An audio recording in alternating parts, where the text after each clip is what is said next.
Hello kids, how are you all? Welcome to Khalsa Little Flower Learn from Home program. Students, open your English textbook. Let's start with our Unit 4.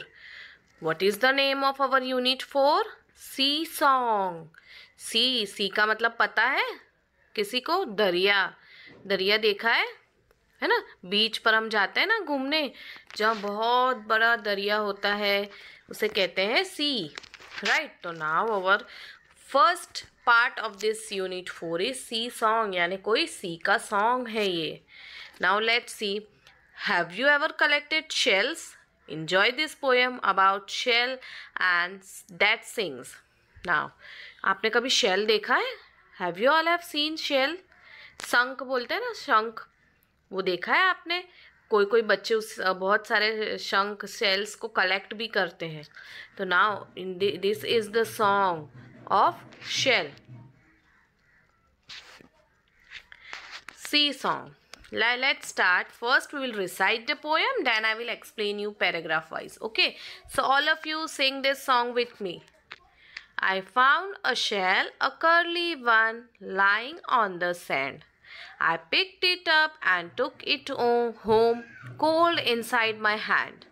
Mummy looked at it and then she held it to my ear. And from the shell there came a song, soft and sweet and clear. I was surprised, I listened hard, but it was really true. I wish you did find a nice big shell and hear it singing too. Now see, in this song there is one little boy who is the poet. एक little छोटा सा boy है जो poet है, वो ये song गा रहा है. तो वो what he is saying, I found a shell curly one, यानी उसे एक शेल मिला बीच पर. राइट. कर्ली वन मीन्स हमने शेल्स देखे हैं ना, बहुत डिफरेंट डिफरेंट होते हैं. कोई फ्लैट होते हैं, कोई ऐसे क्लोज होते हैं, दो बंद होते हैं, और एक कोई कर्ली वाला होता है शंख, वो उसे कर्ली वाला मिला था. लाइंग ऑन द सैंड, कहाँ पड़ा हुआ था वो? सैंड के ऊपर, रेती के ऊपर. यानी बीच पर हम जाते हैं तो देखते हैं ना, रेती होती है बहुत सारी, सैंड होती है, फिर बीच होता है. राइट. सी होती है, दरिया होता है वैसे. I picked it up and took it home, तो वो उसे उठाता है और उसे घर ले जाता है. कोल्ड इनसाइड माई हैंड, अब वो सॉन्ग बहुत ठंडा था, पानी में होता है तो वो ठंडा था, तो उसे अपने हैंड्स में पकड़कर घर ले जाता है. Mummy looked at it and then she held it to my ear. अब मम्मा वो सॉन्ग को देखते हैं और फिर बच्चे के ईयर के पास रखते हैं. And from the shell there came a song, अब उसमें से क्या सुनाई दे रहा है वो बच्चे को? एक सॉन्ग. वो सॉन्ग कैसा था? सॉफ्ट स्वीट एंड क्लियर, बहुत ही अच्छा, स्वीट यानी मीठा, और क्लियर सुनाई दे रहा था सॉन्ग. आई वॉज सरप्राइज्ड, अब वो बच्चा सरप्राइज्ड हो गया कि इसमें से एक सॉन्ग सुनाई दे रहा है. आई लिसन्ड हार्ड, फिर वो गौर से सुनता है कि क्या इसी में से सॉन्ग सुनाई दे रहा है. But it was really true, ये तो सही बात थी.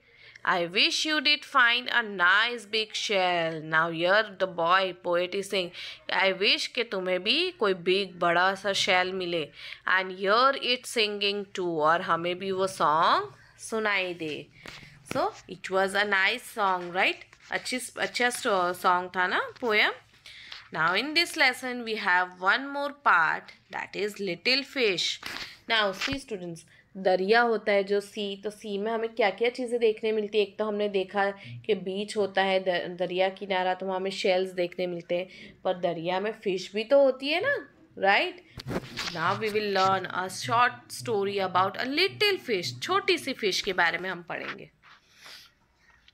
There are a great many million fish in the seas, but this story is about just one of them, and a very small one at that. Now अब हमें पता है कि सी में, दरिया में तो बहुत सारी फिश होती है, मिलियंस है ना, अलग अलग तरीके की, बिग, किसी के कलर्स अलग होते हैं, साइजेस डिफरेंट होती है, स्मॉल, बिग. राइट. और ये स्टोरी उनमें से एक फिश के बारे में है जो बहुत छोटी सी थी, very small. Now this little fish had everything in the sea to make him contented, but he was not happy. और जो ये लिटिल फिश थी उसके पास सब कुछ था सी में, जैसे कि वो अच्छे से वहाँ स्विम कर पा रही थी, काफ़ी बड़ा दरिया था, उसे खाने की चीज़ें भी मिल रही थी, पर वो खुश नहीं थी. Y?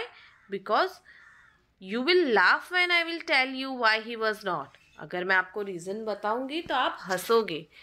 He was unhappy because he was so very small. Now this fish was unhappy because वो बहुत छोटी थी. अभी कभी हम फ्रेंड्स के साथ खड़े होते हैं और हमारी हाइट थोड़ी छोटी है, बाकी हमारे फ्रेंड्स टॉल होते हैं, तो हमें ऐसा लगता है ना कि काश मेरी हाइट भी थोड़ी टॉल होती. हम हैप्पी नहीं है, हमें भी थोड़ा टॉल होना है. तो वैसे ही ये फिश भी हैप्पी नहीं थी, उसे ऐसा लगता है कि मैं बहुत छोटी हूँ, काश मैं थोड़ी बिग होती. It is very hard to be such a little mite of a fish, he would say over and over again. अब वो फिश बार बार क्या बोलती थी कि ये बहुत हार्ड है, बहुत बुरा है कि मैं इतनी छोटी सी फिश हूँ. If I were only a larger, how much happier I could be. And he said it so many times that I think he believed it. Now अब फिश बार बार ये बोलती है कि मैं बहुत छोटी हूँ, ये बहुत बुरा है, बहुत मुश्किल है, मैं इतनी छोटी सी फिश हूँ, काश मैं भी बड़ी होती तो मैं कितना हैप्पी रह पाता. दिस फिश इज सेइंग कि काश मैं भी बड़ा होता तो मैं कितना खुश हो पाता अगर बिग फिश होती तो. ना वो इतनी बार ये बोलता है ये फिश कि उसे ये बिलीव हो जाता है कि वो सही में हैप्पी है, वो स्मॉल है. One day he was swimming along with the rest of his school and thinking, no doubt, how much more the larger fish had to be thankful for than he. When suddenly, with no warning, they found themselves in the meshes of the great net. अब एक दिन सारी big fishes के साथ वो भी swim कर रहा था, हमारी छोटी सी fish. So school means what? जो हमारा स्कूल है वो नहीं, ग्रुप ऑफ फिश. बहुत सारी फिश जब एक साथ होती है तो उस ग्रुप को स्कूल कहा जाता है. जैसे कि बहुत सारी काव अगर साथ में है तो हम कहेंगे ना herd of cow, right?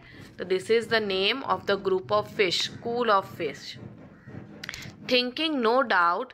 Now this fish is thinking कि मैं कितना भी बिग हो जाता, how much more the larger fish had to be thankful for than he, कि जितनी भी बड़ी फिश है उसे ज़्यादा थैंकफुल होना चाहिए.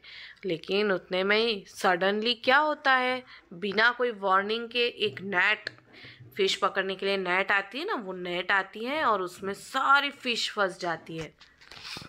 There was much floundering and splashing as the net was droning up out of the water into the sunlight, and just as its hole was being. Now, अब बिना कोई वार्निंग के जैसे ही सारी फिश का ग्रुप एक साथ स्विम कर रहा था, उतने में वहाँ नेट आता है. नेट यानी फिशिंग जो करते हैं वो नेट थ्रो करते हैं ना फिश पकड़ने के लिए, उसमें सारी फिश फंस जाती है और धीरे धीरे वो नेट कोई ऊपर के तरफ खींच रहा है. तब वो नेट के अंदर क्या होता है, फ्लॉन्डरिंग एंड स्प्लैशिंग. यानी अगर आपने कभी देखा हो फिशिंग, तो नेट के अंदर जब फिशेस पकड़ी जाती है तो वो अपने आप को वहाँ से छुड़ाने के लिए अपनी जो टेल्स, उनकी जो साइड में विंग्स होती है वो बहुत हिलाती है ज़ोर ज़ोर से, क्योंकि उसे नेट से बाहर निकलना होता है. तो वैसे ही हो रहा था. Now someone was drowning up, यानी कोई ऊपर की तरफ खींच रहा था वो नेट को.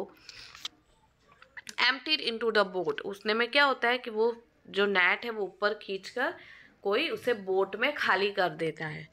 The smallest fish in the school wrigged through the mesh and slipped back into the cool clear water. तो उतने में क्या होता है कि जो सबसे स्मॉलेस्ट फिश होती है वो नेट में से निकल जाती है, स्लिप हो जाती है और पानी में गिर जाती है फिर से. So how good it felt. अब ये फिश को कितना अच्छा लगेगा कि वो पकड़ी गई थी पर वो नेट में से छूट गया और वो फिर से पानी में गिर गई. He swam here and there and everywhere, and some of the fish who knew him well all the rest of his life. Now, वो यहाँ वहाँ स्विम करने लग जाती है, क्योंकि फ़िश अगर वाटर से बाहर आए तो वो नहीं रह पाते हैं ना.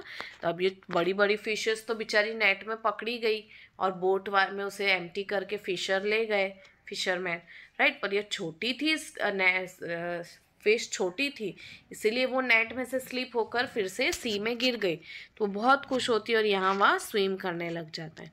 और अब जो बाकी की जो फिशेस थी, जो इस स्मॉल फिश को जानते थे, वो क्या कहते हैं कि फिर उसने कभी ऐसा नहीं कहा कि काश मैं बिग फिश होती या मैं बहुत छोटी हूँ। जो वो अनहैप्पी थी, वो उसे रियलाइज हुआ कि जैसे हम हैं हमें वैसे ही हैप्पी रहना चाहिए। Said that they never heard him say that he wished to be anything but a little fish. वो कभी भी फिर अब ऐसा नहीं कहता है। Enos B. Comstock. The writer of this lesson is Enos B. Comstock. Now students, हमें जैसे भी हम हैं वी शुड बी हैप्पी। हमें कभी ऐसा नहीं सोचना है किसी और को देख कर के मैं ऐसा होता तो या मैं ऐसी होती तो। Okay, we should be happy with our self. Understood all of you? Now read this lesson twice. In next lecture we will continue with our notes. Till then, bye everyone.